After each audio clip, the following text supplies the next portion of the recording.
Two global figures, one studio built for a polite conversation. What was supposed to be a thoughtful discussion about service, trauma, and responsibility would quietly turn into something far more dangerous. By the end of the hour, one chair would be left empty, and Prince Harry would walk out of the view while the cameras were still rolling. But the moment everything changed didn't look dramatic at all. The studio lights of the view glowed softly that morning, washing the familiar set in warm tones meant to signal comfort, safety, and civility. The audience applauded as Prince Harry walked out, his expression composed, almost rehearsed.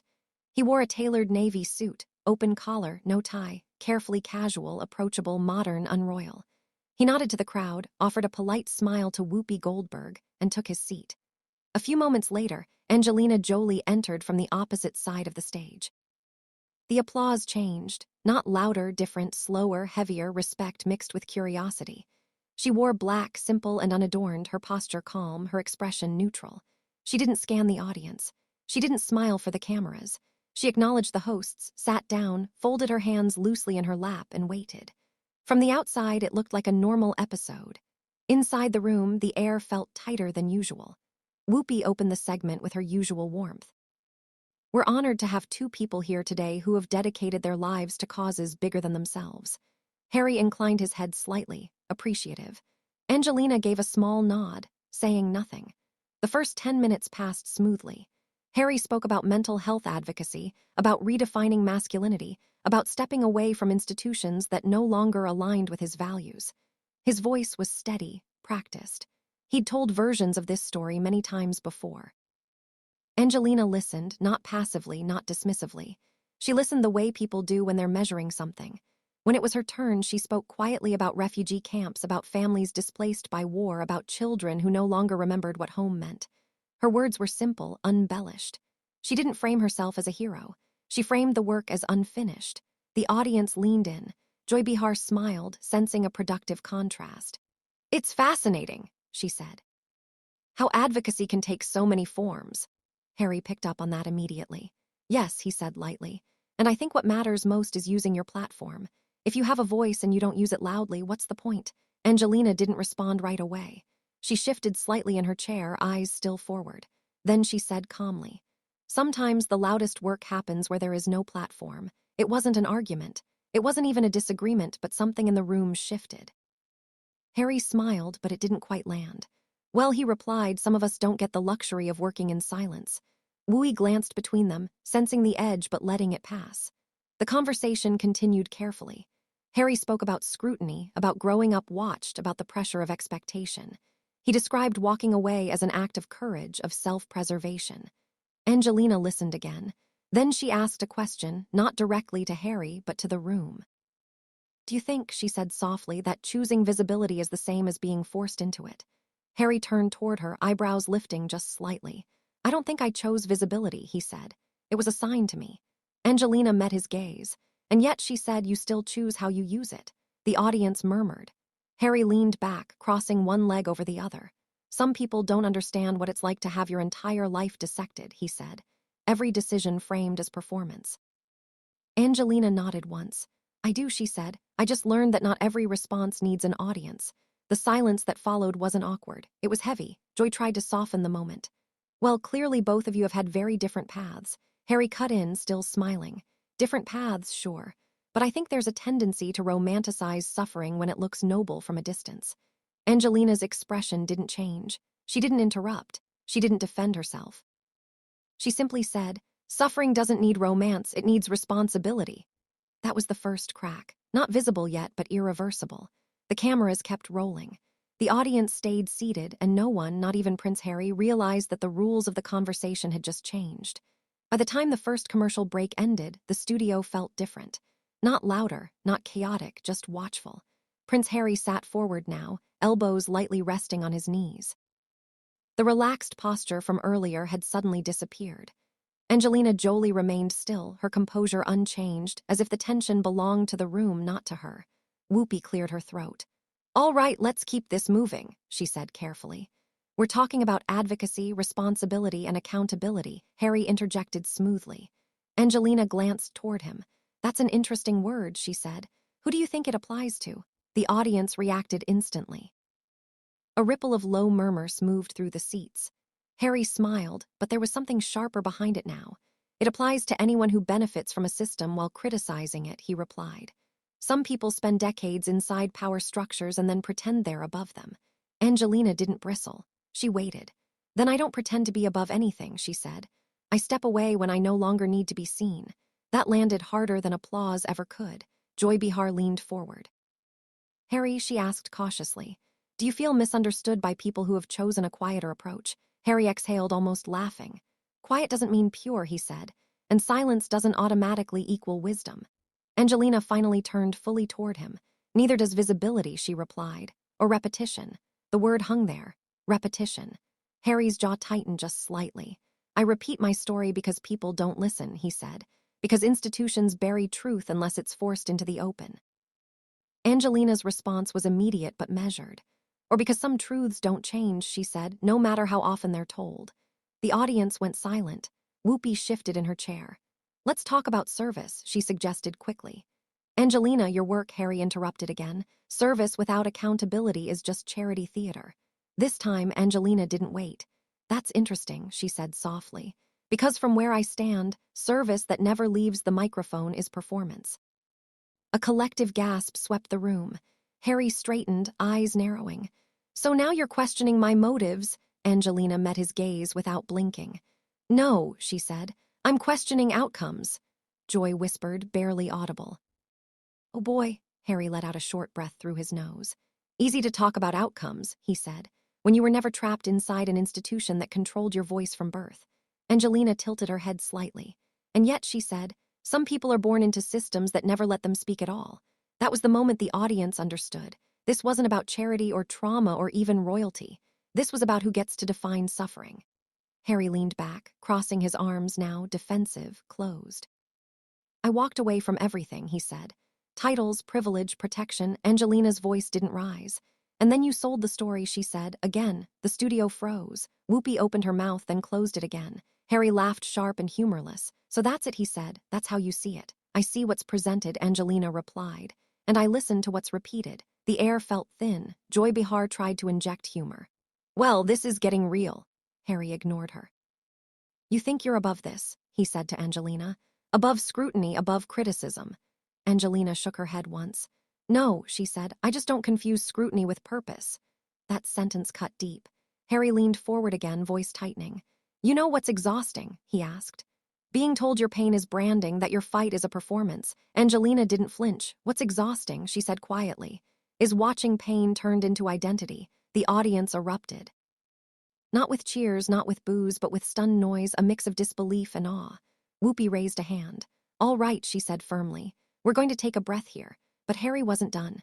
You don't get to decide how I heal, he said. And you don't get to decide how the world sees you, Angelina replied. That was it. The line, no one could walk back. As the cameras faded to commercial, Harry stared straight ahead, jaw clenched, breathing controlled but shallow. Angelina folded her hands again, her expression unreadable. Behind the scenes, producers were already whispering. Because when they came back, this wouldn't be about words anymore. When the cameras came back on, the applause was uneven. Some clapped out of habit, others didn't clap at all. Prince Harry sat upright now, shoulders squared, hands clasped tightly together. The casual ease he had arrived with was gone, replaced by something sharper, defensive, alert, almost braced. Angelina Jolie, by contrast, looked unchanged, calm, grounded, as if the storm had moved around her rather than toward her. Whoopi forced a smile. Welcome back, she said. Let's reset. Harry let out a quiet scoff. Angelina didn't react. Joy Behar leaned forward, voice cautious.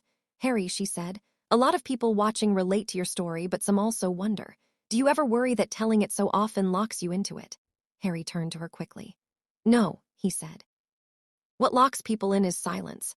Angelina finally spoke. Sometimes, she said evenly, silence is how you move on. Harry laughed, short, incredulous. Easy to say when the world listens to you without demanding explanations. Angelina met his gaze. The world listens, she said, when you stop demanding to be heard. The audience gasped. Harry leaned forward, voice rising for the first time. So now I'm demanding. No, Angelina replied. You're insisting. Whoopi raised her hands. All right, but Harry was already in motion. You don't get it, he said, eyes locked on Angelina. You were admired, protected, celebrated. I was dissected. Angelina nodded slowly. And yet, she said, I didn't make it my shield. That hit harder than anything before. Harry's face flushed. You're implying I hide behind my pain. I'm saying, Angelina replied carefully, that pain can become armor or it can become baggage. The room went still. Joy Behar whispered, oh, wow. Without realizing her mic was live, Harry stood up halfway, then sat back down again. A loss of control.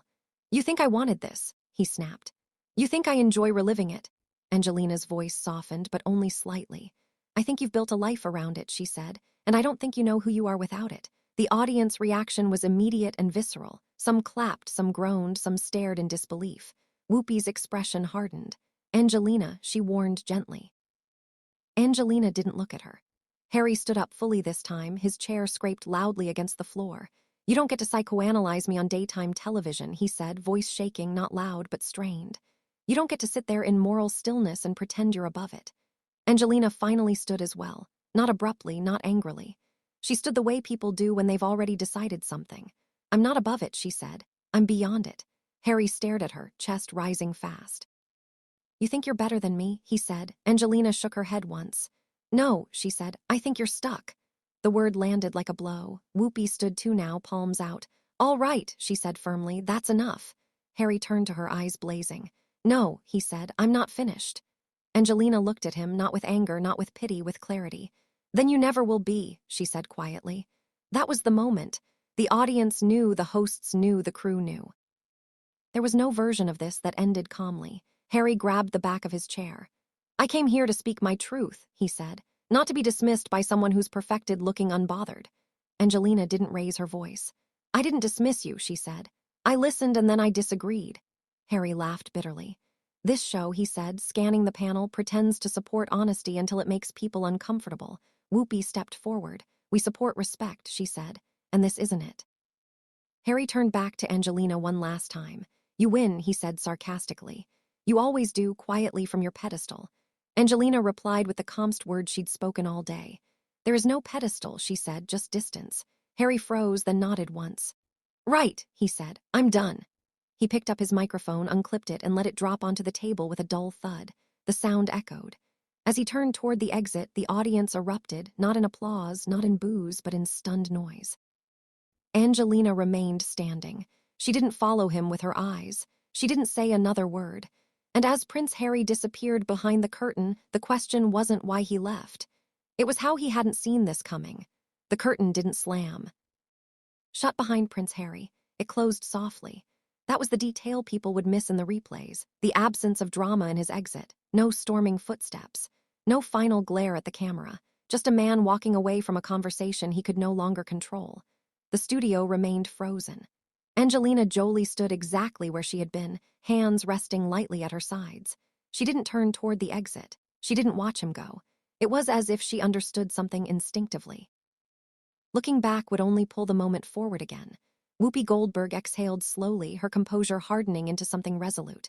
All right, she said, her voice calm but unmistakably firm. We're going to pause here. The audience didn't applaud. They didn't boo, they waited.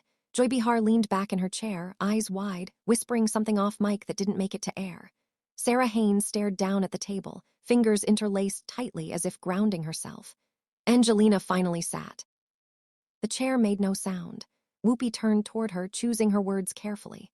Angelina, she said, thank you for staying. Angelina nodded once. Conversation matters, she replied, even when it's uncomfortable. Buppy looked into the camera now, not as a moderator, but as a guardian of the space. We invite guests here to speak freely, she said, but we also expect respect for each other, for the room, for the people watching. The weight of that statement settled quickly. Angelina remained silent. That silence said more than anything she could have added. Behind the cameras, producers were already making calls. Clips were being cued. Social feeds were lighting up. Words like walkout, meltdown, exposed were appearing faster than anyone could track. But in the studio, the moment was quieter. Whoopi offered a small nod to Angelina. We'll take a break, she said. The cameras cut. When they came back, Prince Harry did not return. Angelina sat alone at the table now, the empty chair beside her impossible to ignore. The absence felt deliberate, almost instructive. Joy finally broke the silence. Well, she said softly. That was something. Angelina didn't smile. Conflict doesn't scare me, she said. Avoiding it does. Whoopi watched her for a long moment, and walking away, she asked. Angelina met her gaze. Walking away can be power, she said, or it can be surrender. The difference is whether you've said what needed to be said. The audience absorbed that quietly. Later that evening, headlines would argue over who was right and who was wrong. Some would defend Harry, calling the moment unfair, provocative, unnecessary. Others would praise Angelina's restraint, her precision, her refusal to escalate. But one image would circulate more than any quote: the empty chair, a symbol not of exclusion but of choice. Angelina stood as the segment wrapped. She thanked the hosts. She thanked the audience. She didn't address Harry again. She didn't need to. As the lights dimmed and the set reset for the next topic, one truth lingered long after the broadcast ended. Not every argument is won by staying, and not every silence is weakness. Sometimes the most powerful moment on television is the one where someone realizes too late that they were never in control of the room. And sometimes the walkout isn't the statement. The stillness that follows is some conversations end with applause, others end with headlines, and some end with an empty chair, a silence louder than any argument. If you enjoy intense, slow burn confrontations like this one, don't forget to like the video, subscribe to the channel, and turn on notifications so you won't miss the next story where words change everything.